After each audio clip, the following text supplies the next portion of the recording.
Grace and peace be with you. I'm Megan Thompson, pastor of Stewart and Creston United Methodist Churches. I welcome you to this message. One of the adventures of my girlhood was to play in the woods across the street from my grandma's house. It was the perfect place to play pretend, to make forts, to battle outlaws, to find wildflowers, to imagine what it would have been like in the stories that I read about the olden days. One of the natural benefits of Grandma's house was, of course, Grandma herself. Every Sunday, it seemed, she would cook a big meal, and all of her kids, my aunts and uncles, along with their significant others and my cousins, all of us in the area would come and gather.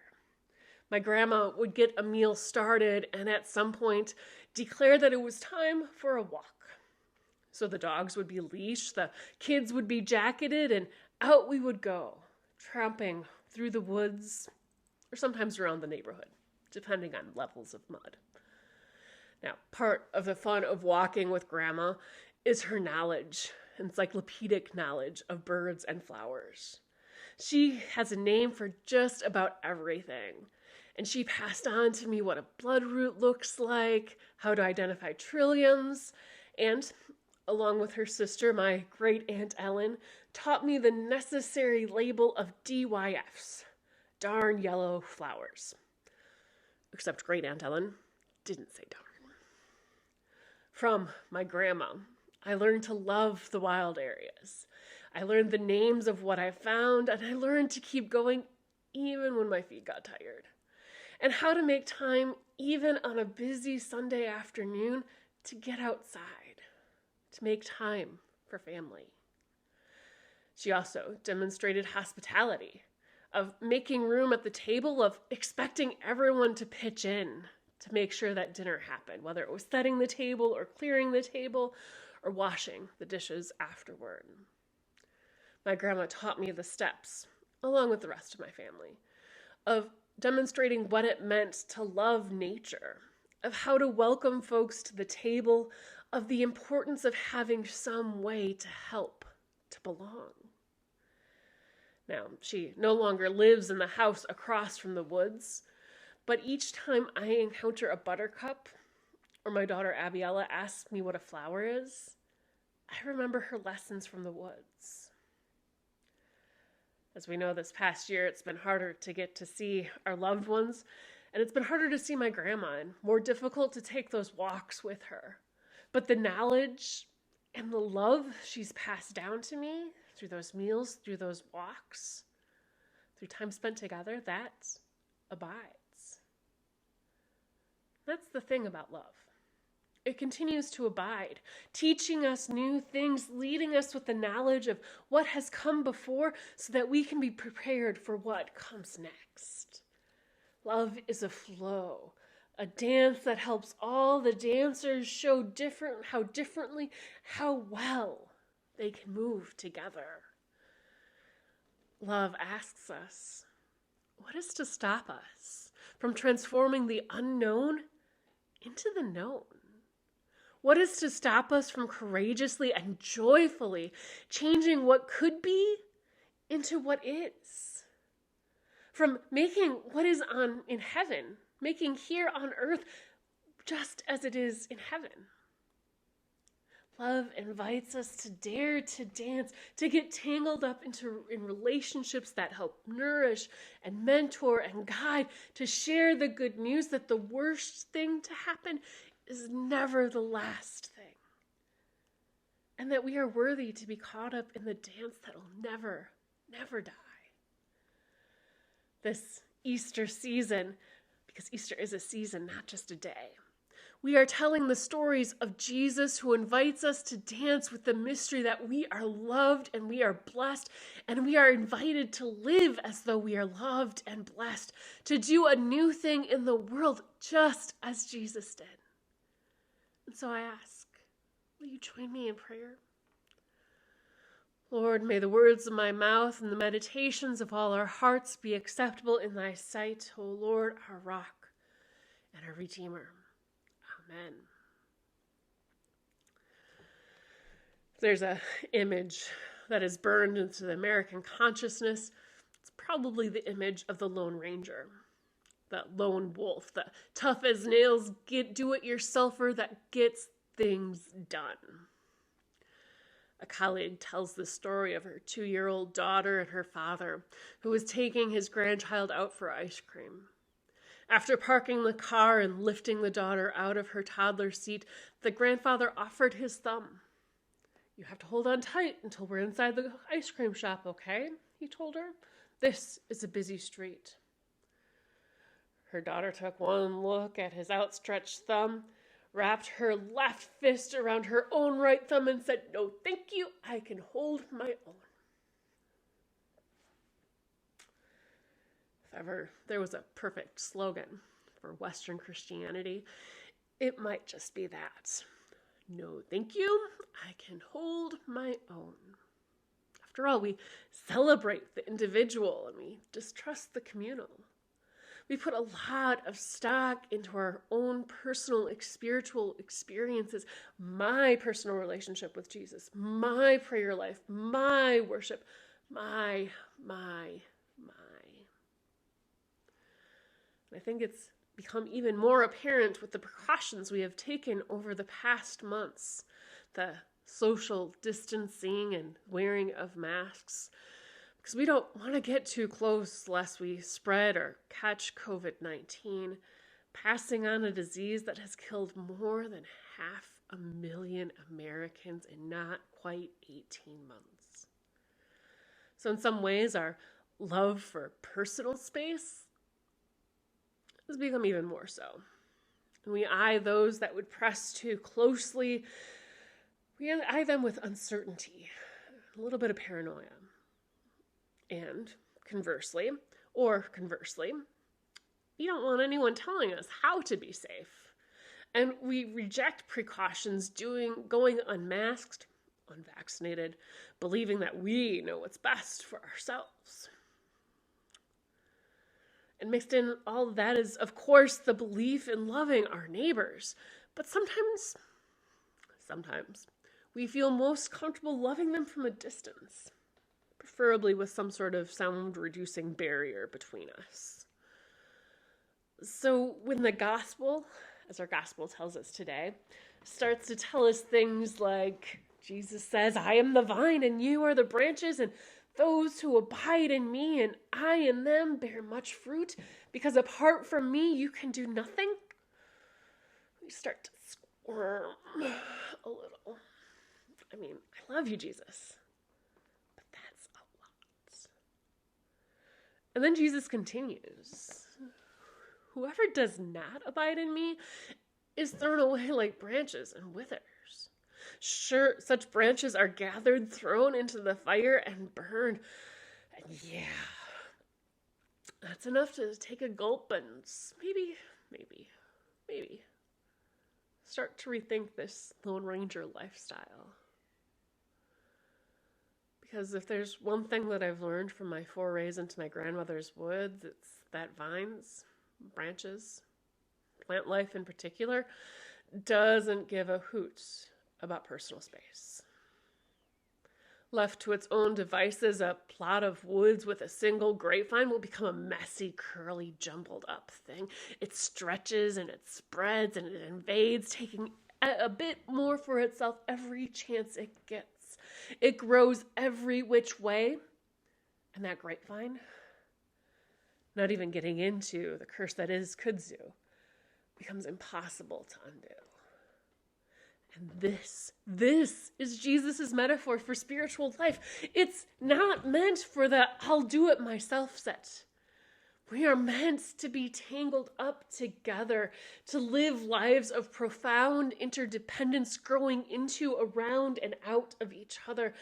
And part of what makes this year so hard is because we have had to, for the safety of all, hold ourselves apart and have missed out on so many milestones and the weekly check-ins of putting eyes on beloved faces and hearing what new joke they might have for us today.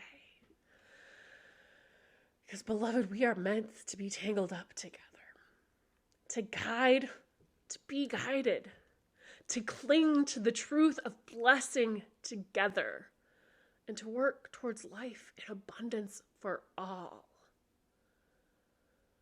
And that is hard. That is inconvenient. And it may feel offensive. I have to do this work, and it's not even about my life. My life isn't my own. My choices affect people I don't even know. Please, where's a cottage in the woods that I can hide away in? And yet, the dance calls to me. The music invites me, is inviting all of us to partake. It's inviting us, all of us, to go deeper. Because the point of the dance isn't for us. The point of our Christian lives isn't about ourselves. It's not just about ourselves, our growth, our healing, our contributions, our achievements. We are not the end product of our own spiritual lives.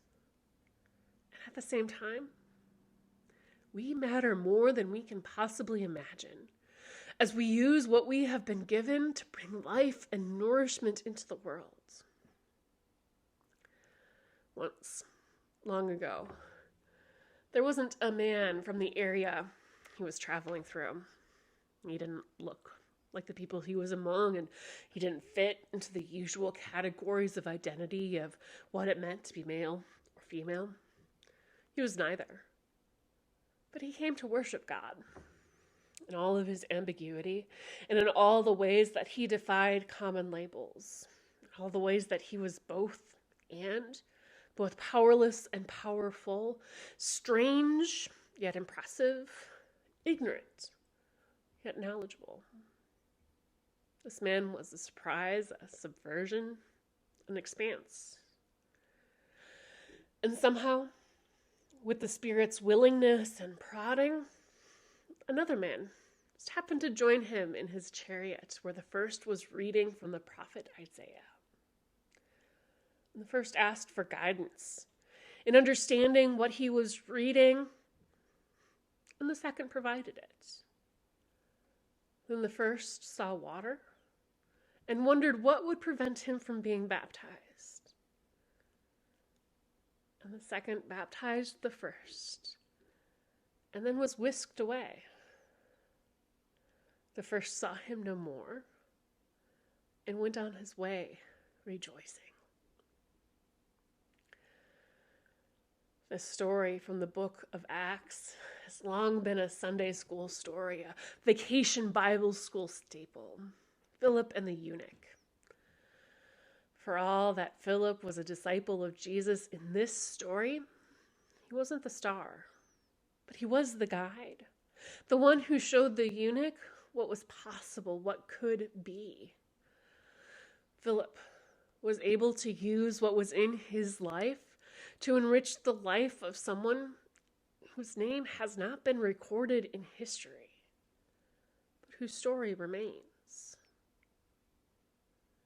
We are not the end product of our own spiritual lives. And we matter more than we can possibly imagine. Nourishing the world, living in the world, staying in the world, guiding our steps. There's another word for that. It's abide. If God is the vine grower and Jesus is the vine and we are the branches, we are called to abide. It's an exhale of a word, abide. And it simply means remain. Remain. We are already in the love, the hope, the dance of God. Exhale and remain. We are known just as the nameless traveler Philip encountered was known, to make ourselves at home where we are welcome to eat, sleep, stretch, lend a hand with the dishes, share the news of our latest project, receive comfort for our sorrows, be known, and to know others. Abide. It's one of those tricky words that we don't hear much outside of church or Big Lebowski impressions.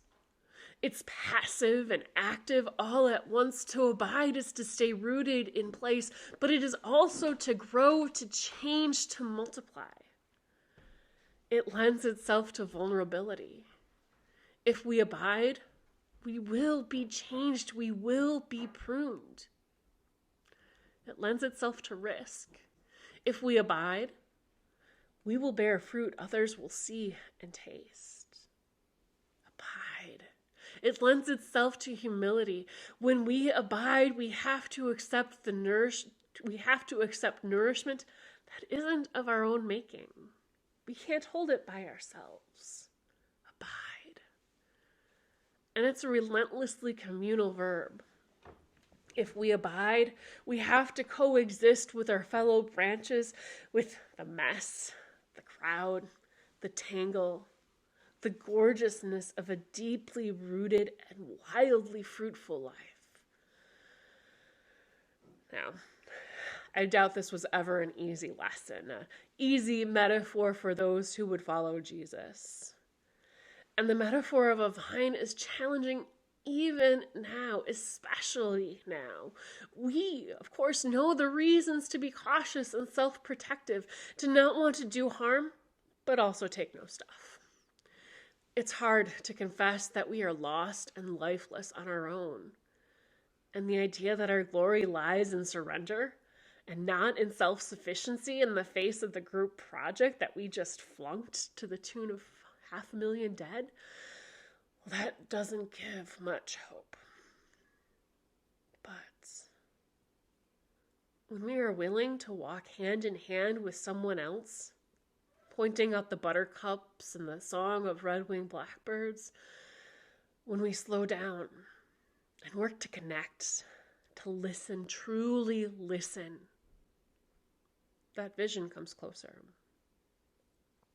The good news is that Jesus isn't waiting for us to get organized or to achieve steps 44 through 115 before starting. It's already done. Jesus says, I am the vine. You are the branches. Our lives are already bound up in His and in each other's. The only true way to live is the life we consent to live in relationship. A messy, entangled, stepping on toes relationship. Yes, it's difficult, but the dance goes on, swirling, inviting, blessing all who dare to join in. Will you? May we each remain in the love of God, where we are already quite at home. May we each bear rich and good fruit. May our joy be complete. And may we love each other as Jesus has loved us all. May we live like we are loved. May we abide. Thanks be to God.